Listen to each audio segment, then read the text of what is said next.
जय जगन्नाथ।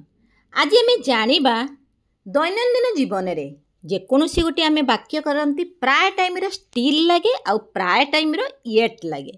आम still केउठी लगेबा yet कोउठी लगेबा आज आम सहजरे जानिबा। जेमिति कि सेंटेंस मु एबे भी व्यस्त अछि, राज एपर्यंत बाहा होई नहीं, जदिओ तुमे 2 वर्ष पर आसीबो मु तथापि तुमको अपेक्षा करी। यही सब सेंटेंस जत्ते आसे से सेंटेंस रे स्टिल केते लगे येट केते लगे आसंतु आज आम सहजरे जानिबा। जेतेबेले कोनोसी लोक गोटे आमको डाके कि तुम आस एबे मो पाखु दरकार अछि, सेतेबेले आम ताकू आंसर कहती कि मु एबे भी व्यस्त अछि मु जाई परिबिनी। सेहिटी आम कहिबा आई एम स्टिल बिजी, मु एबे भी व्यस्त अछि तामाने एपर्यंत मोर काम सरीनी, मु एबे भी व्यस्त अछि। स्टिल र माने होची एपर्यंत, येट र माने भी एपर्यंत। मु एबे भी व्यस्त अछि आई एम स्टिल बिजी। जदिओ तुमे 2 वर्ष पर आसीबो मु तथापि तुमको अपेक्षा करीबी। Even if you will come after 2 years I will still be waiting for you.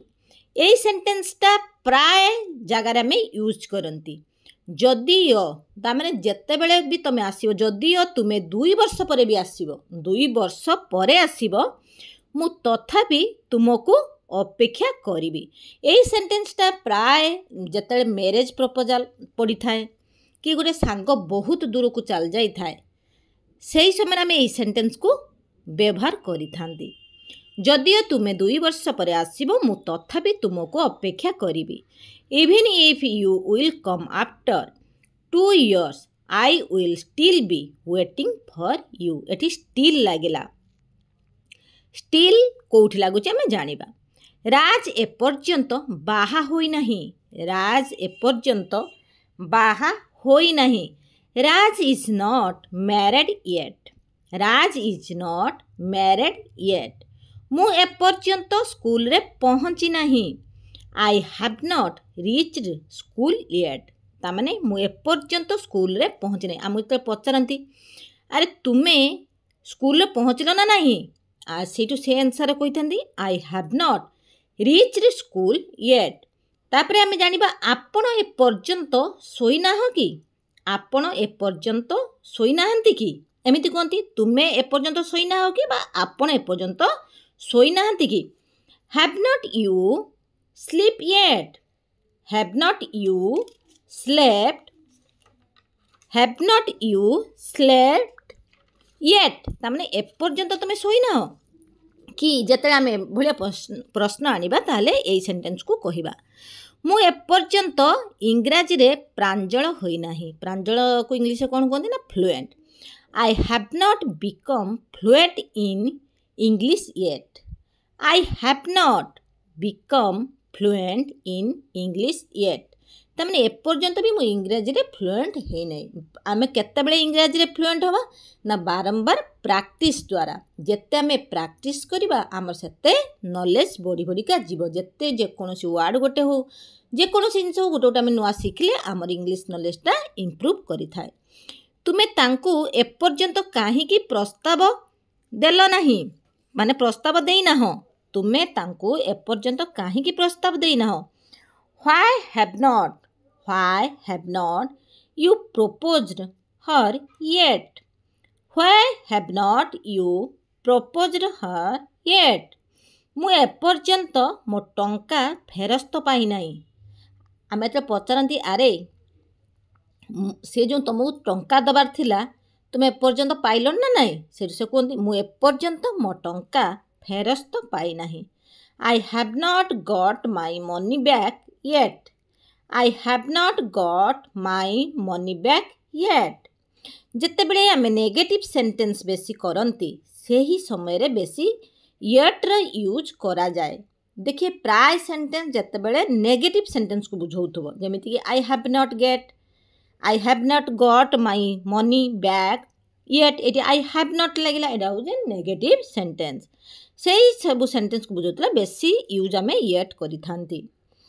तुमे एबे भी अविवाहित कि, तुमे एबे भी अविवाहित कि जदि आम पचारती गोटे लोक को अरे तुम्हें बाही ना पर्यंत सेठू आम इंग्लीश रे कहबा are you still single. Are you still single. तुम्हें एपर्यंत प्रस्तुत नुह कि are you not ready yet. Are you not ready yet तामें तुम्हें एपर्यंत प्रस्तुत नुह कि जेकोसी गोटे काम आम करुवा कि करे प्रस्तुत ही ना एपर्यंत सेटा आम कहबा are you not ready yet. से एबे भी मो सह कथा हेउ नाही। से एबे भी मो सह कथा हेउ नाही। He is still not talking to me. He is still not talking to me तामें सांग सांग भितर झगड़ा होता है भाई भौणी भितर झगड़ा होता है आम जो आउ जन को कहती कथाटा से आम कहती he is still not talking to me. Still सब बेले भर्बर आगुरु व्यवहार करा जाइए जिते बड़े भर्ब आम जानिबा भर्ब आगुरु ही स्टिल व्यवहार करा जाए जेमिति कि ही वाज स्टिल अवेक एमती जो सेंटेंस आसुब अवेक गोटे कौन ना हूँ भर्ब ता आगुरु स्टिल लगुच है सेमिति आसन आउ गोटे सेंटेंस जानिबा it was still dark when I woke up in the morning. सकाळे उठिला बेलकू अंधार थिला। सकाळे तले आमे उठंती प्राय टाइम रो अंधार थाए माने सूर्य उदय होई न थांदी सेठी ए सेंटेंस कहिबा it was still dark when I woke up in the morning ताने मु उठिला बेलकू अंधार थिला। सकाळे उठिला बेलकू अंधार थिला। It was still dark when I woke up in the morning. शिक्षक एपर्यंत श्रेणी गृह रे अछंती। शिक्षक एपर्यंत श्रेणी गृह रे अछंती। Teacher is still in the classroom. Teacher is still in the classroom तामने एपर्यंत भी श्रेणी शिक्षक गृह रे अछंती। मु एबे भी एपर्यंत निदरे अछि। मु एबे भी एपर्यंत निदरे अछि तामने कौन हम एपर्यंत निदरे अछि। I am still sleepy. I am still sleepy तामने निदरे अछि तामने आम ढोलौथबा कि एमती निदर पूरा आखि पूरा पड़ी हो से जगह आम स्लीपी कहवा तामने शोईकी रहिबा माने निद जोर से नाउची आखि पूरा भर्ती होची से समय आम कहबा मु एबे भी निदरे अच्छी माने एपर्यंत निदरे अच्छी निदटा अच्छी आखिरे। I am still sleepy. तुमे एबे भी असरपा को भय करुछ। तुमे एबे भी असरपा को भय करुछ। देखिए प्राय लोक असरपा को छोट छोट छुआ कतरा आरंभ कर बड़ बड़ पर्यंत भी कोकरोच गोटे चली आसे सांगे सांगे डरी जाती से आम कहवा you are still scared of cockroach. You are still scared of cockroach तामने कौन ना हूँ ताने आगुर छोट बेले तो डरुल ठीक अच्छे किंतु एपर्यंत एबे भी तामने डरुच। You are still scared of cockroach. आशा करुँच भिडियोटी आपण मानू भल लगी जदि भी किसी काम आसुथिबो प्लीज लाइक शेयर सब्सक्राइब करने भूलिबे नहीं। जय जगन्नाथ।